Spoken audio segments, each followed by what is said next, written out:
Hello, good morning साथीहरू जहरूले है सबैलाई। आज चाहिँ म दुध चिया बनाउन गइरहेको छु।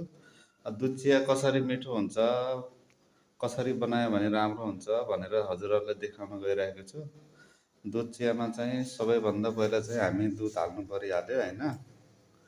अब यसमा चाहिँ हामीले चाहिँ दुध र पानीको मात्रा मिलाउनु पर्ने हुन्छ। अब मैले 1 गिलास चाहिँ दुध हालेँ होइन। जति दुध हालेछ होइन, त्यो चाहिँ दुध कति बाक्लो छ भन्ने कुरामा पनि भर पर्छ। तर दमलीको दुध चाहिँ राम्रै हुन्छ, ठिक्क हुन्छ होइन। यसमा चाहिँ मैले 1 गिलास दुध हालेँ होइन।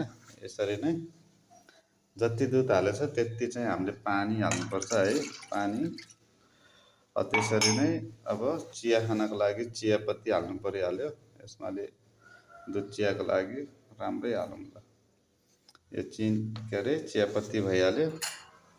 त्यसपछि यहाँ चाहिँ चिनी चाहिँ आफ्नो चाहिँ स्वादअनुसार है चिनी हाल्यो है। त्यसपछि चाहिँ हामीले यसलाई बसाल्नु पर्यो। सुरुको चाहिँ हाई हिटै बनायो हुन्छ होइन।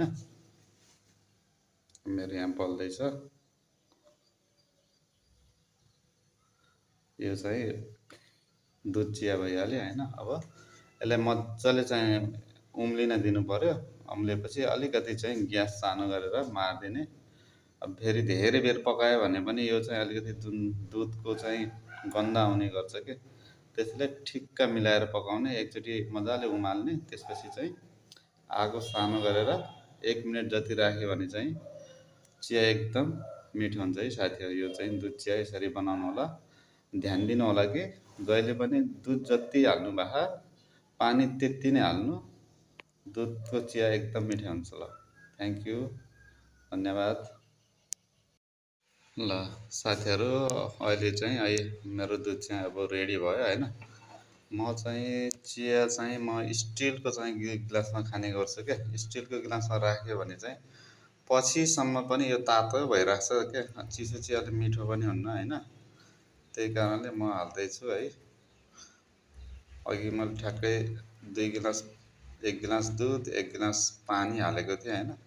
त्यो दुइटाले गर्दा चाहिँ यहाँ ठ्याक्कै चाहिँ मेरो 1 गिलास चाहिँ मेरो चिया हुन्छ कि। यो ठ्याक्कै 1 गिलास चिया भयो। अब यो रेडी भयो। यसरी हजुरहरू पनि चिया बनाएर खानु होला। धेरै भएको बेला मलाई पनि बोलाउनु होला।